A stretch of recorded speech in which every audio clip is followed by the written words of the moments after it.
Hello, it is the 4th of October 2012. It is also day number 15 within this sideways consolidation that both silver and gold contain.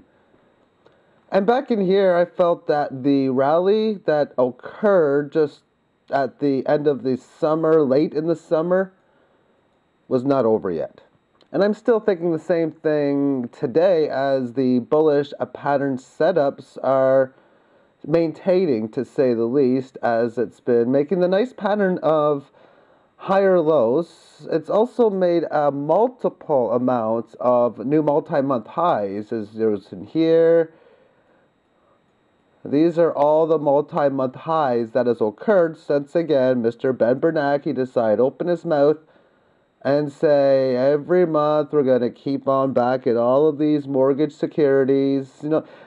Mortgages, stuff where you create a loan to get a house, which when you pay interest on a loan, you create fiat currency that doesn't exist, literally doesn't exist, but the debt does. If you happen to pay it off, somebody else gets the debt, and well, we're in this economic mess that we are in. So therefore, it does look as if this is going to at least continue another leg before we have any sort of intermediate term retracement. It's also good to note that even good setups that don't come into tuition, to me, is a failed move.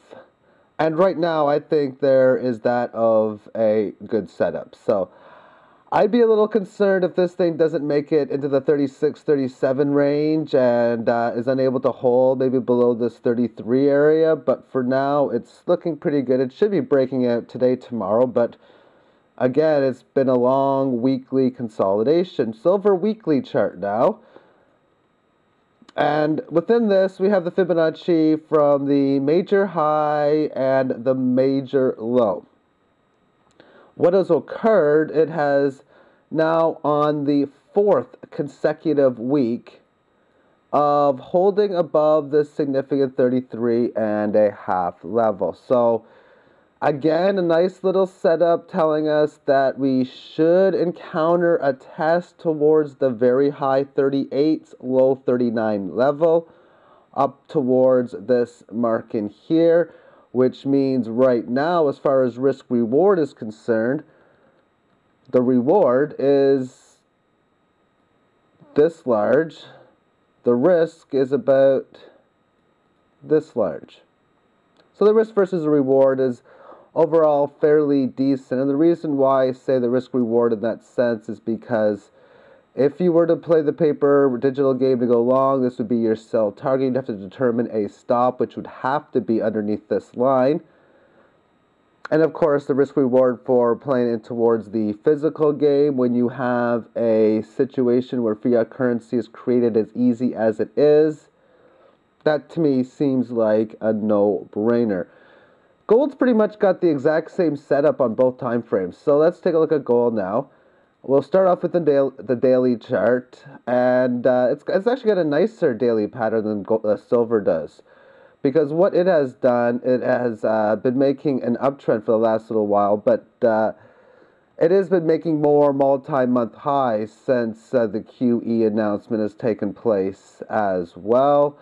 Again, holding up around this 18 average of bands as it is, it does seem poised to make a nice size breakout. So again, let's move this on to the weekly time frame like we did with the silver. And pretty much the similar sort of pattern. Same Fibonacci from the major highs of 2010 and the lows that they established on multiple levels.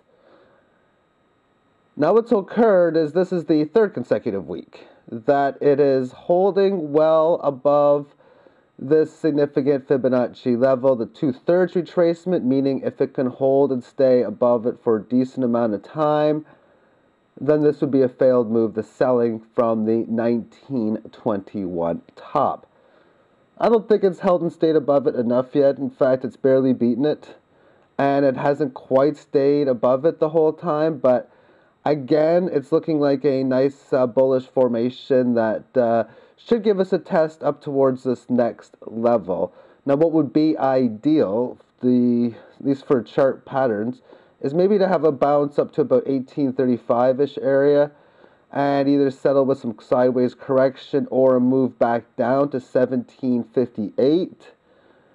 And then as it breaks above here, maybe make a move up to the previous high of 1921, maybe do something like this, and then we're off to the races. That would be the most ideal things, but ideally, ideal will never work.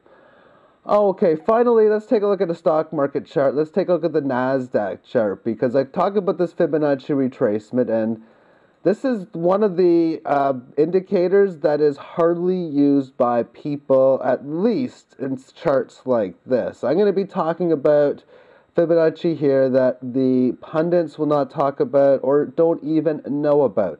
And that is the Fibonacci level of 2858 on the Nasdaq 100. This is a 40-day chart, which is going back to the 1990s, we'll say.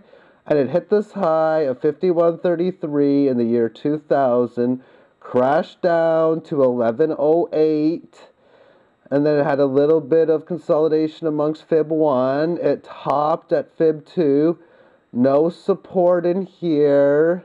No support or resistance back in here.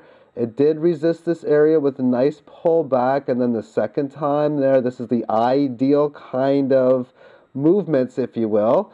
You break above this, and now you're finding support, looking to lift off above this level. What this is telling me is if it can hold and stay above the 2858 for a decent amount of time, that the selling in 2000 that lasted roughly a couple of years would be that of a failure, which means a retest of this 5,000 level. Now, there's something that confused me about the Nasdaq, and that is when I was a kid learning in school, they told us that there's always a letter U after the letter Q.